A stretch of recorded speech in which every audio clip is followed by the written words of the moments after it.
अस्सलाम वालेकुम। असलम भाई, आप एक मजहबी सियासी जमात से आए हैं और मुझे ये बताइएगा आपका इस टाइम सबसे बड़ा सियासी मुखालिफ आप किसे समझ रहे हैं? बिस्मिल्लाहिर्रहमानिर्रहीम। आपका बहुत शुक्रिया कि आप यहाँ तशरीफ़ लाए, हमें इज़्ज़त बख्शी। हमारा सियासी मुखालिफिन कोई हो ही नहीं सकता। हमारा सियासी मुखालिफ है तो वो यहूद और नसारा है। ये सारे हमारे सर के ताज हैं। और बाबा जी जाते जाते फरमा गए थे, असम्बलियों में लगा दो, हम तुम्हारे कदमों को खा के हम तुम्हारे पीछे पीछे हो जाएंगे। हमारे सियासी मुखालिफ ये नहीं है। जो यहूद और नसारा का एजेंट है वो हमें अपना मुखालिफ समझेगा। हम अपने अहले पाकिस्तान, अहलियान पाकिस्तान को किसी सूरत अपना सियासी मुखालिफ नहीं समझते। क्यों? इनको पता होना चाहिए कि हमारी जंग इस वक्त यहूद और नसारा के ख़िलाफ़ है। और आज आलम इस्लाम ने, पूरी दुनिया कुफ्र ने भी देख लिया कि किस तरह मुसलमानों को रगेड़ा जा रहा है, उनको किस तरह उनकी लाशों का कीमा बनाया जा रहा है, किस तरह बम्बारमेंट की जा रही है। और अफसोस होता है उन तमाम, हम एज ए मुस्लिम, मुझे अफसोस होता है, एज ए काफिर तो वो लोग कर ही रहे हैं, एज ए मुस्लिम हमें अफसोस है कि हम अपने झगड़ों में पड़े हुए हैं। आओ आज इस्लाम के परचम तले इकट्ठे हो जाओ और इस्लाम का परचम थाम लो। अपनी आका सल्लल्लाहु अलैहि वसल्लम की ग़ुलामी अगर हमने अपना ली तो समझो ये यहूद और नसारा हमारे ग़ुलाम हो जाएंगे। समझो हमने पाकिस्तान बताना चाहती है लोगों को कि इंशाअल्लाह अज़्ज़ व जल तहरीक लब्बैक पाकिस्तान आवाम के साथ कंधे से कंधा मिला के खड़ी होगी। ये जो महंगाई, ये जो तंगदस्ती, ये गुर्बत, अफलास और ये बेराह रवी जो है, इसका ख़ात्मा करना ज़रूरी है। और इंशाअल्लाह ताला इसका ख़ात्मा वही करेगा जो गरीब होगा। अरबपति शख्स, करोड़पति शख्स, जिसको ना बिजली के बिलों का डर है, ना फ़ोन के, ना ज़्यादा पेट्रोल के आने का डर है, वो आपका हामी मददगार नहीं हो सकता। आप कंधे से कंधा मिला खड़ी होगी और इंशाअल्लाह ताला आवाम की भरपूर खिदमत। असलम भाई, आप क्या समझते हैं कि इलेक्शन फेयर एंड फ्री होने जा रहे हैं?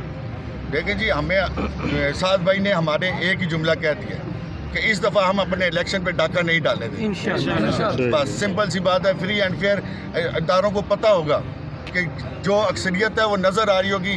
और हम इंशाअल्लाह ताला साद भाई के इस कॉल के साथ हैं कि इंशाअल्लाह अज़्ज़ व जल इस दफ़ा अपनी वोटों पे डाका नहीं डालेंगे।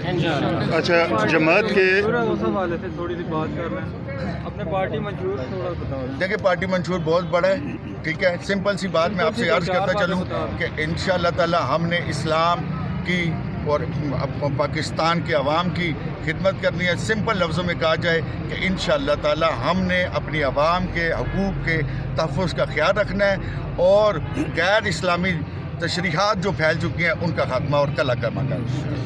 अच्छा, ये जो आपका पार्टी मंशूर है उससे हट के हल्के के हवाले से, कोई तरक्याती हवाले से या अमन व अमान के सिलसिले में जो आपका तरजीह होगी वो किस बेस पे होगी और किस किस हवाले से आप किन किन मसाइल को तरजीह देंगे?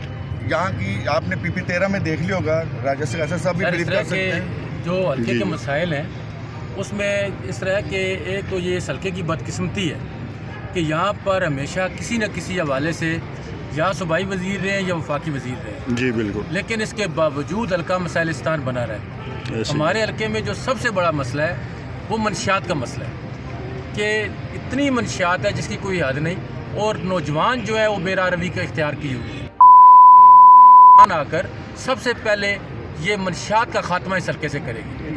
इसके बाद ये जो निजी हवाले से सूद है, जो लोग सूद का लेन देन करते हैं और गरीब लोगों को सूद के जाल में फंसाते हैं, फिर उनकी जायदादें ले लेते हैं, फिर उनके साथ जुल्म व सितम करते हैं, इंशाअल्लाह हम निजी सूद का खात्मा करेंगे यहाँ से आकर। इसके अलावा हादसात हैं बहुत ज़्यादा GT रोड पर, इंक्रोचमेंट जी तजावुज़ात हैं, इसका खात्मा करेंगे।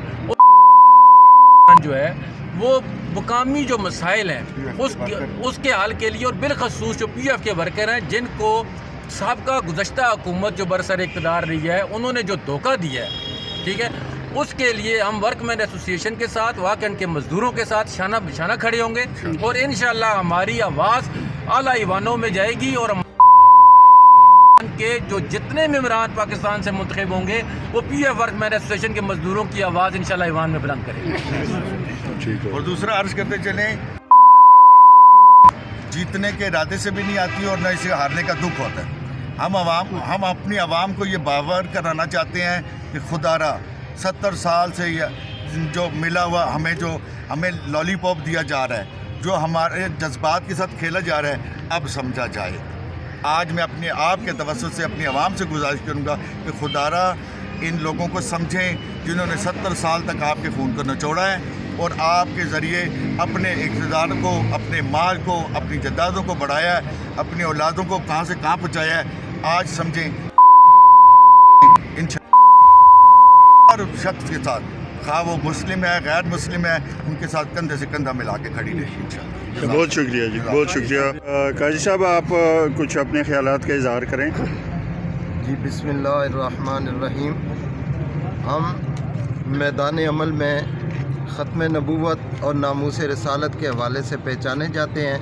انشاءاللہ دین کے قبلہ امیر المجاہدین فرما کے گئے ہیں، ہم دین کے ٹھیکیدار تو نہیں ہیں، چوکیدار ضرور ہیں۔ ہم انشاءاللہ دین پہ پہرا دیں گے، اور جب دین پہ پہرا ہوگا، اللہ نے سورہ محمد شریف میں واضح لفظوں میں فرمایا یا ایھا الذین آمنوا ان تنصروا اللہ ینصرکم، اے ایمان والو تم دین کے مددگار بن جاؤ، رب تمہارا مددگار ہے۔ آج ہم دین کے ساتھ کھڑے نہیں ہیں، اس وجہ سے ذلت اور پستی مل رہی ہے، ورنہ رب نے ہمیں بہت خوبصورت بہترین ملک عطا کیا، موسم اچھے ہیں، ہر چیز اس ملک میں پیدا ہو رہی ہے، پھر کشکول ہم نے کیوں پکڑا ہوا ہے؟ اس کا ایک ہی سبب ہے، ہم دین کے ساتھ نہیں کھڑے ہوئے، اس لیے ہم ذلت اور پستی میں ہیں۔ علامہ اقبال رحمۃ اللہ علیہ نے فرمایا تھا نا، درس قرآن اگر ہم نے نہ بلایا ہوتا، نہ زمانے نے یہ زمانہ دکھایا ہوتا، وہ معزز تھے زمانے میں مسلمان ہو کر، اور ہم خوار ہوئے تارک قرآن ہو کر۔ لوگوں کو ہم دین کی طرف لانا چاہتے ہیں، حضور کی غلامی میں لانا چاہتے ہیں۔ جب ہم نے حضور کی غلامی اختیار کر لی تو یقین جانیے رب کا قرآن کہتا ہے کہ تم ایمان اور تقوی اختیار کرنے والے بن جاؤ، لَفَتَحْنَا عَلَيْهِمْ بَرَكَاتٍ مِّنَ السَّمَاءِ وَالْأَرْضِ، آسمان و زمین کی برکتیں رب کھول دیتا ہے ان کے لیے۔ اس لیے ہم لوگوں کو دین کی طرف لانا چاہتے ہیں اور لوگوں کو یہ پیغام دینا چاہتے ہیں، آؤ حضور کی غلامی میں، حضور کے غلام بن جاؤ گے، دنیا کی ہر چیز تمہارے لیے ہو جائے گی۔ کی محمد سے وفا تو نے تو ہم تیرے ہیں، یہ جہاں چیز ہے کیا لوح قلم تیرے۔